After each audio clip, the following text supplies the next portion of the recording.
I wanted to ask you in particular, Dad, your family in Gaza, when they were there living all these years, did they ever have to worry about like Muslims blowing up their churches or attacking them? Never. How many never. churches have Muslims destroyed versus the IDF in Gaza? I would say. I have never ever been stopped by Muslims to enter my church. The only people that stopped me from entering my churches were IDF soldiers with machine guns. Wow. Do you know That why? is the only thing, Why my is that? whole experience. Because in Islam, as you know, Christianity, one is the people of the book, but unlike the Jews, the Muslims recognize Christ as the Messiah.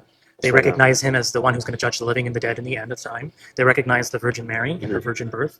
So I feel that Christians are much closer to Muslims and vice versa, but further away connected from Judaism, which is the other third Gotcha, I see. monotheistic religion. So I think naturally between Christians and Muslims, there's almost like a brotherly Makes relationship. sense, yeah. Not to say that there hasn't been their problems in history between Christians course. and Muslims, but in Palestine, they see each other as brothers. They need them as much as they need It us. makes sense because the Muslims would actually have an incentive to protect Christian holy sites. Exactly. Because to them, everywhere Jesus went is also Exactly. holy. You don't see that type of incentive for, In the Church of the Holy Sepulchre, as I was saying, and the reason it's under the custodialship of the King of Jordan, which is the Hashemites, which descend from the Prophet Muhammad, is because even though the Church of the Holy Sepulchre is a Christian holy site, it's the main Christian holy site, it is also, I would say, after Mecca, Medina, and the Dome of the Rock, I would say it could be possibly the fourth holiest site for Muslims, very important. because it's where Christ was the second prophet. They say, and you can correct me, Jesus was the best among men. I say, Yes. So Jesus is very important to he's Muslims. mentioned more in the Quran, Jesus, than Muhammad. Absolutely. There's a whole chapter in the Quran about Mary. Yes, no, that's very true.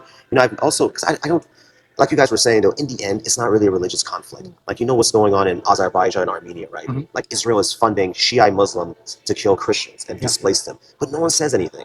Like, we're just seeing this ethnic cleansing. And people speak up on some Christians being persecuted in Africa, but no one speaks up about the ones that are It's happening when in it's Gaza. convenient. And That's when it's to a political end. That's exactly what it is. The Congo genocide, fueled by an Israeli billionaire. Really? Yes. I had no idea Look about it this. up. Really? Every coup in South America, who gave them weapons? Israel sold them weapons. Israel sells a lot of weapons. Like the Azerbaijan stuff is crazy. The drones they gave them. And it's funny because you look at the conflict, like Iran is backing Armenia just because they don't like Azerbaijan helping Israel. So people who think like this is a religious conflict, they have lost the plot completely. Yeah, it's not about religion. It's about controlling a narrative. Yeah.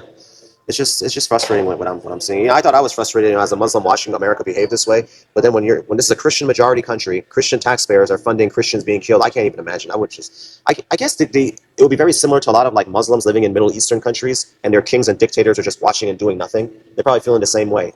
Like just all They the are regular people. frustrated, yeah. We're just all just sitting here, be like, what? And to the credit, I think the King of Jordan, His Majesty King Abdullah II, he's done a lot for the Christians in Gaza. He's airlifted special packages. The Royal Jordanian military has airlifted and dropped aid. I saw the video they the did actually. That was one of the first videos of the destruction. God, I think it was from a Jordanian plane. They actually showed what was happening. Because before people were like, it's fake. I'm like, well, the Jordanians just took a video of the entire strip. So. Why would the Jordanian king lie? Yeah. No.